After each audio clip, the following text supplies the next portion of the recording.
Voici 10 minutes, le podcast des Français dans le monde pour aider tous ceux qui se préparent, qui vivent ou qui rentrent de mobilité internationale. Rendez-vous sur françaisdanslemonde.fr.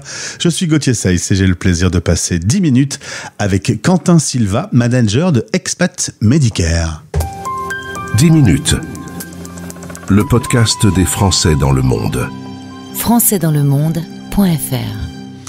Tantôt à Paris, tantôt à Bangkok, Quentin se promène en Asie, zone du monde dont il est tombé amoureux. On va en parler dans quelques instants. Quentin, bonjour et bienvenue. Oui, bonjour Gauthier. Alors, juste un petit mot, tu es un jeune papa. Est-ce que les nuits vont bien ou est-ce que parfois on regrette de s'être lancé dans cette aventure? On regrette jamais, mais c'est vrai que les nuits ont été courtes, ça va mieux. Évidemment, je blague, hein, parce que quand on peut pas le rendre. Je veux dire, c'est pas comme un appareil électroménager, quoi. Non, c'est sûr. Il est là maintenant. Il est là, il faut pas dormir, hein, donc c'est le principe. Mais en effet, il grandit un peu, ça va mieux. On commence par ton parcours, si tu veux bien. Tu es originaire de Dijon. Et puis alors, assez vite, tu auras déjà la bougeotte, hein, puisque tu quittes Dijon pour Montpellier pour faire tes études, puis direction Toulon avec une école de commerce. Alors là, faut expliquer aux auditeurs que tu as le rêve américain. Voilà, tu te dis que l'Amérique t'attend, que tu vas vivre des heures intenses là-bas. Et comme l'école a un partenariat avec Taïwan, tu te dis, je vais faire un peu d'Asie, puis on fera les États-Unis plus tard. Et puis finalement, exactement. Tu tombes exactement. J'aurais pu choisir d'aller dans le New Jersey, mais je me suis dit que de toute façon, j'irais bosser aux États-Unis plus tard.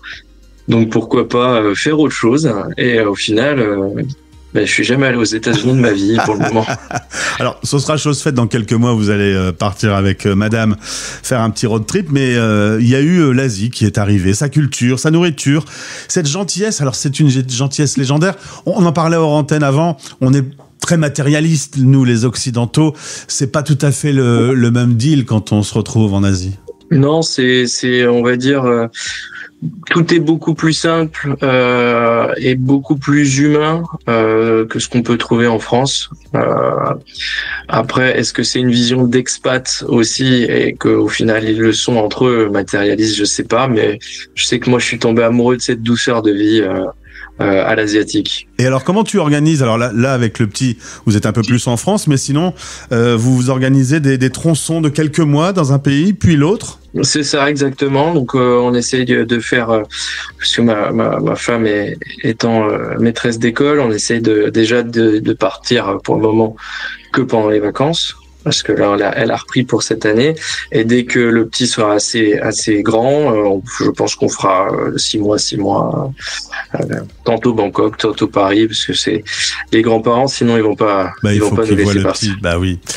Quand tu rencontres Candice d'ailleurs, qui est devenue depuis ta femme, elle dit sache Quentin que ça va pas durer longtemps notre histoire, parce que moi j'ai besoin de bouger, j'ai besoin de voyager. Finalement, tu vas partir dans ses bagages avec elle. C'est exactement ça. Je crois qu'on se rencontre en octobre, c'est même sûr. Ah ouais, ne loupe pas l'anniversaire. Hein, non, je vais pas me louper.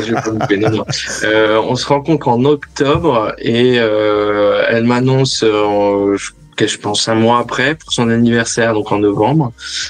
Elle me dit clairement, écoute, je t'aime bien, mais ça va pas durer. Moi, j'ai envie de partir à l'étranger, j'ai envie de vivre à l'étranger. Et je lui dis, écoute, ça tombe bien. Moi aussi, et donc je crois qu'en janvier on commence à tout planifier et même pas 4-5 mois après, on est déjà à Shanghai. Alors, vous vivez 4 ans à Shanghai, madame est prof au lycée français, et puis il y a le Covid. Le Covid en Chine, ça n'a pas été une période très facile. Vous décidez de vous installer en Thaïlande, et depuis, on a bien compris, le lien est fait. Vous partagez votre temps entre la capitale française et la capitale thaïlandaise. Et puis il y a cette rencontre. En 2016, Damien va créer Expat Medicare. Lui vit en Asie depuis plus de 20 ans et toi depuis 2 ans, tu t'associes avec lui et tu développes Expat Medicare dans le cadre du partenariat avec Expat Pro. C'est l'occasion aujourd'hui de découvrir ce comparateur d'assurance santé international. Le slogan, c'est qui comprend vraiment les expatriés. Pourquoi vous comprenez vraiment les expatriés ?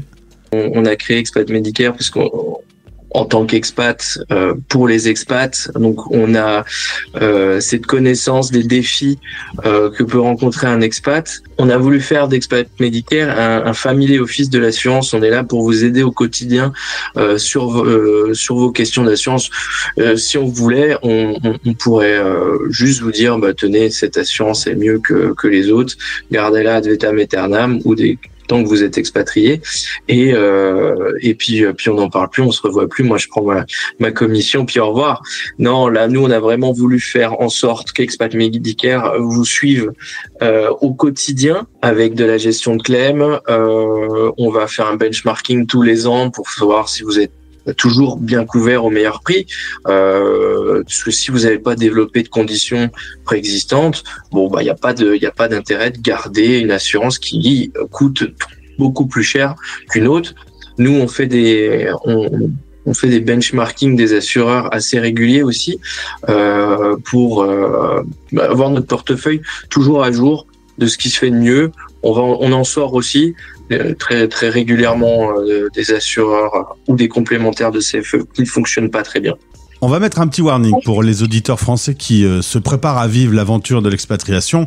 Le sujet santé, c'est pas à négliger, parce que on est un peu dans une ambiance autour de la santé en France où de toute façon on a notre carte vitale, où de toute façon tout ça est très organisé.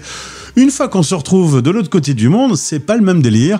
Donc ça se prépare, c'est des choses qu'on doit préparer. Quand on emmène sa famille, il faut commencer par bien travailler le sujet de la santé, se tourner vers vous par exemple. La famille est assurée au niveau santé, toute la famille, c'est votre truc. C'est exactement ça. Il faut même se tourner exclusivement vers Expat Medicare.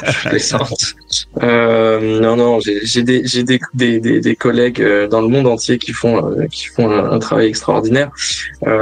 Et je pense que c'est quelque chose de primordial parce que en France, on n'a pas de ce qu'est vraiment une assurance. Quand je prends des clients qui viennent des États-Unis ou de l'Angleterre, ils sont beaucoup plus actifs et proactifs sur leur assurance parce qu'ils savent ce que c'est de s'assurer. Nous, en France, généralement, de toute façon, on a la Sécu, on a une mutuelle avec notre entreprise ou en privé, mais ça, c'est quand même assez rare. Et puis, de toute façon, on sort notre carte vitale et puis c'est fini. Alors qu'à l'étranger, on n'est pas assuré pareil, on n'est pas assuré par la Sécu.